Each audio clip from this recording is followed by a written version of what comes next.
Big boss के घर से बाहर आ चुके हैं शहज़ादा धामी और इस समय हमारे साथ मौजूद हैं। शहज़ादा, सबसे पहले क्या लग रहा है घर से बाहर आने के बाद, क्या लगा? फर्स्ट थॉट प्रोसेस क्या था कि क्यों हो गया एविक्शन और किसको कॉल किया सबसे पहले? तो यही जानना चाहूँगी। जब मुझे एविक्ट किया गया तो मेरे लिए बहुत सरप्राइजिंग था कि यार मैं कैसे एविक्ट हो गया यार। मतलब बाकी काफ़ी लोग थे, मतलब जो वीक हैं, जो घर में दिखते नहीं हैं, मुद्दा नहीं है उनके पास, कोई अपना पॉइंट ऑफ व्यू नहीं रखते, लेकिन मुझे एविक्ट कर दिया गया। पहले तो मैं उसी जोन में था, फिर बाहर निकलते ही जब मैं बाहरी दुनिया के जोन में आया, मेरा फ़ोन लाओ मेरा फ़ोन दो। वो बोले थे सर इंटरव्यू में, नहीं पहले फ़ोन दो आप मेरे को। मैंने कहा छोड़ो यार, क्योंकि अभी अगर आ ही गया हूँ बाहर तो फ़ोन लाओ।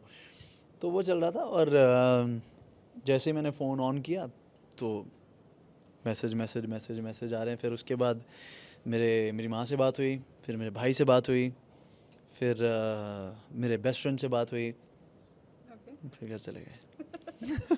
ओके। सभी के मन में ये सवाल है कि जब शहज़ादा गए थे उसके पहले से ही बहुत बज़ थी कि इस बार शहज़ादा होंगे, घर में जाएँगे, कुछ बातें होंगी, शो से रिलेटेड आपके कुछ बातें होंगी। एक्स से। यस, एक्स शो से रिलेटेड कुछ बातें होंगी। तो क्या एक्सपेक्टेशन थी और आपने क्यों डिसाइड किया कि इसी शो में जाना है?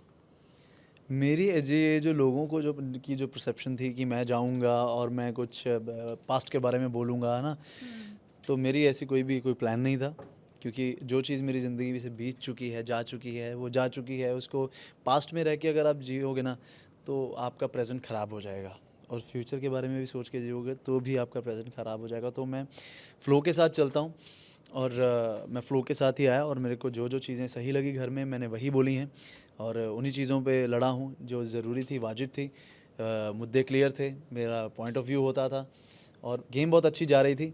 लेकिन अनफॉर्चुनेटली किस तरह से कैसे मैं अविक्ट हुआ, ये मैं भी नहीं जानता। अच्छा, से ज़्यादा ये कहते हैं कि बिग बॉस ऐसा शो है जिसको पास्ट की वजह से ही लोगों को चुना जाता है घर के अंदर जाने के लिए।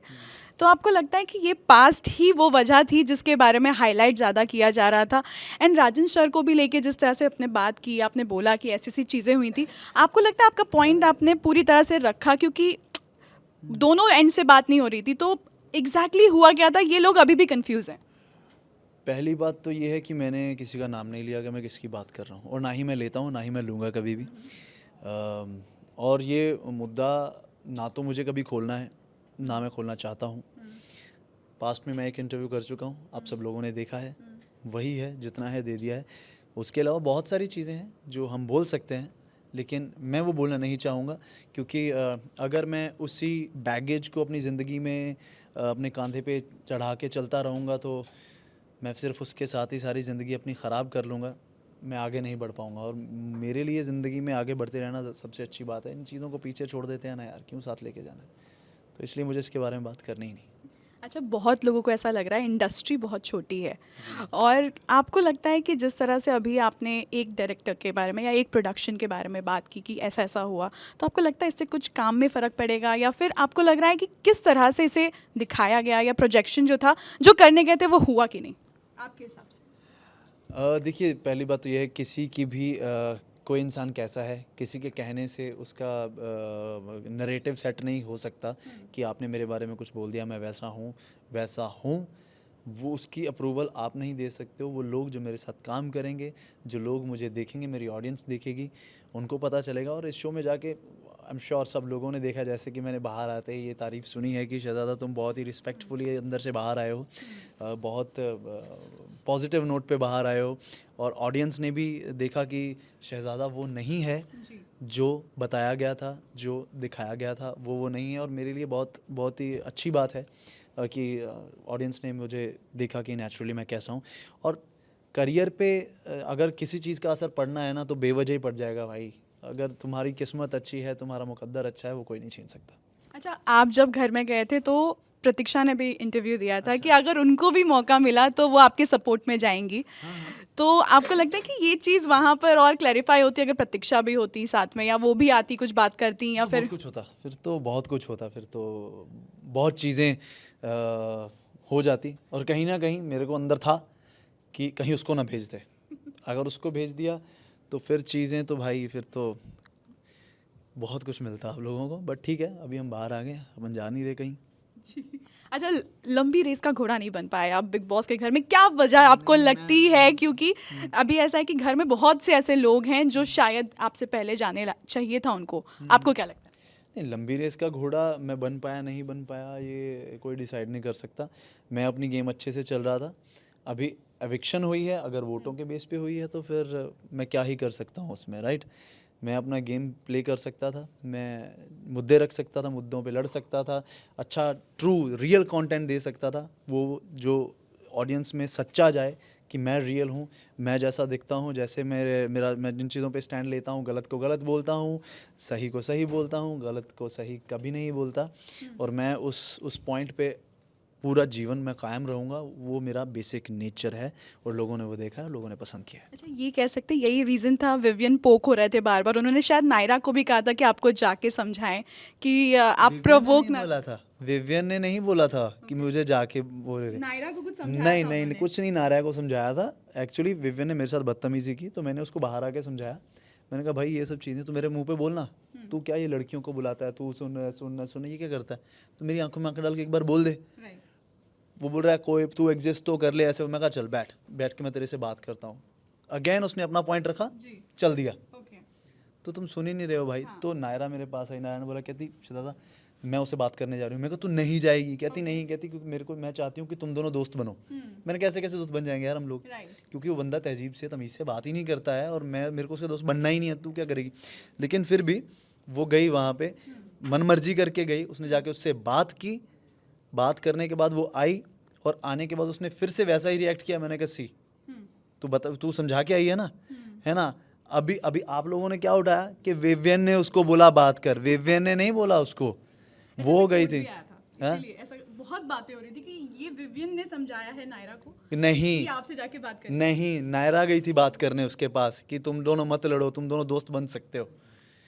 बट उसने नहीं अपना वो एटीट्यूड छोड़ा, वही जो बबल उसको दिमाग में दे के भेज दिया था, सर पे मटका रख के ऐसे ऐसे चल रहा था, वो जो सब मटके पे लिखा हुआ था लाडला, जी। है ना, लाडला डालडा जो भी है वो, तो वो बहुत सर में बैगेज लेके चल रहा है कि हाँ मैं सब कुछ कर सकता हूँ, किसी को कुछ भी बोल सकता हूँ, किसी को भी बेइज्जत कर सकता हूँ, किसी को भी। वो चीज़ उसको चेंज करनी चाहिए। मैं अंदर रहता तो मैं पूरा चोटी का जोर लगा देता उसको मैं चेंज करने में, और मैं कर देता। Of course. अच्छा, कुछ फैंस के क्वेश्चंस हैं, मैं जल्दी जल्दी आपको दिखाती हूँ, आपको इस पर रिएक्ट करना है। तो ये एक फैन ने कमेंट किया, पढ़िए। हमेशा अच्छे लोगों के साथ ही बुरा क्यों होता है?